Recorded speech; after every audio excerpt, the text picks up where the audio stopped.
Corporate salon నెలకొల్పుతున్న నేపథ్యంలో మా మిత్రులు, మా సోదరులు, మా కుల బంధువులు అందరూ ఇక్కడ ధర్నా చేయడం జరిగింది. ఇదే విషయం తెలుసుకొని మా జిల్లా పిలుపు మేరకు ఇక్కడ రావడం జరిగింది. విషయం ఏంటంటే స్పీకర్ గారికి మరియు కమిషనర్ గారికి మరియు కలెక్టర్ గారికి వీళ్ళందరికీ కూడా మెమరాండం సమర్పించడం జరిగింది. వాళ్ళు ఆర్టీ యొక్క షాప్ యొక్క పర్మిషన్ ని ప్రస్తుతం హోల్డ్లో పెట్టారు, ఇవ్వకూడదు అని ఇవ్వమని చెప్పారు. మాకు మాట ఇచ్చారు.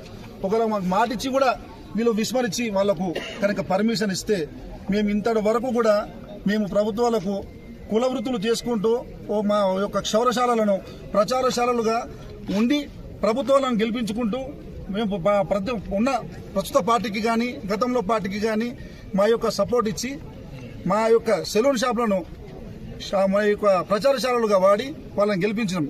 కానీ ఇదే గనక మాకు మాటిచ్చి మళ్ళీ వారికి పర్మిషన్ ఇస్తే, ఒకటి ఇక్కడ వికారాబాద్ జిల్లా కావచ్చు, ఏ జిల్లా కావచ్చు, హైదరాబాద్ లో ఉంటే గతంలో నడుస్తుంది. కానీ ఒకసారి కార్పొరేట్ సేవలు వస్తే మీ పిల్లలు ఖరాబ్ అవుతారు. ఎట్లా అంటే వీడు షాప్ పెట్టడం కాకుండా స్పా పెడతాడు. స్పా పెట్టి మసాజ్ పేరుతో వ్యభిచారం నిర్వహిస్తారు. ఇలాంటి సెలూన్లు ఎన్నో జరుగుతున్నాయి హైదరాబాద్ లో. అలాంటి యొక్క విపత్తు ఇక్కడ రావద్దు. ఇంకోటి, అన్యమతస్తులకు కానీ మైనార్టీ సోదరులు ఎవరైతే పెడుతున్నారో దుకాణం, ఇంతవరకు వాళ్ళ తాత చేయలేదు, వాళ్ళ నాయన చేయలేదు. ఈ పని ఇప్పుడు నెలకొల్పుతుండినా మా సనాతన ధర్మాన్ని పాటిస్తూ మేము చిన్నప్పటి నుంచి మా తాత ముత్తాతల నుంచి ఇదే వృత్తిలో కొనసాగుతున్నాం. దయచేసి పర్మిషన్లు ఇవ్వద్దు. ఇంకోటి, అద్దెలకు కిరాయిలకు ఎవరైతే ఇస్తున్నారో సోదరులారా, మీరు ఒకసారి మీరు యూపీ, బీహార్ కానీ మైనారిటీ సోదరులకు కానీ సెలూన్ షాపుకు ఒక్కసారి మీరు కిరాయికి ఇచ్చే ముందు ఒకసారి మిమ్మల్ని మీరు మీ మనసు మీద చేసి ఆలోచించుకోండి. మీ ఇంట్లో చస్తే ఎవరు గుండ్లు చేసిర్రు? ఒక నాయి బ్రాహ్మణుడు మీ ఇంట్లో ఒక బిడ్డ 5 రోజుల నుంచి అందరు షాపులు బంద్ చేసుకుని పిల్లలనక ఏదనక రోడ్డు మీద పట్టినాం. కనీసం ప్రభుత్వానికి గాని అధికారులకు గాని ఇంత కూడా వాళ్ళకు కనికరం వస్తలేదని మాకు బాధ అనిపిస్తుంది. వాళ్ళు వచ్చేసి క్లియర్ గా మన స్పీకర్ గారు కానివ్వండి, కలెక్టర్ గారు కానివ్వండి, తర్వాత నెక్స్ట్ కమిషనర్ గారు కానివ్వండి, వాళ్ళందరూ కూడా మేము సరే ఆప్తమని అంటున్నారు తప్ప అక్కడ వర్క్ జరుగుతూనే ఉన్నది. కాబట్టి మేము ఒకటే కోరుకుంటున్నాం, దయచేసి చెప్తున్నాం, 2 చేతులు పెట్టి దండం పెడుతున్నాం, మా యొక్క కడుపులు దయచేసి కొట్టకండి. ఎందుకంటే మిమ్మల్ని చూసుకునే మేము బతుకుతున్నాం.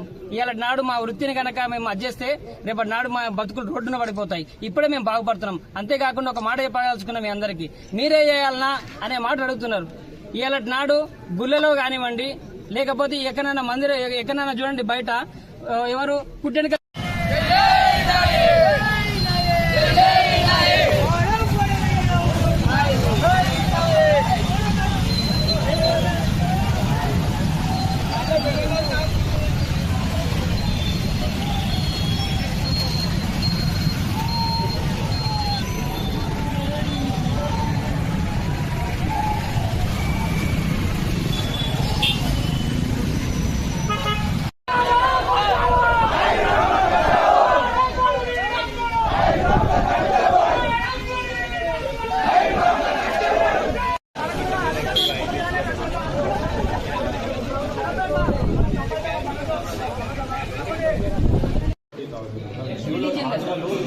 జియో వచ్చింది.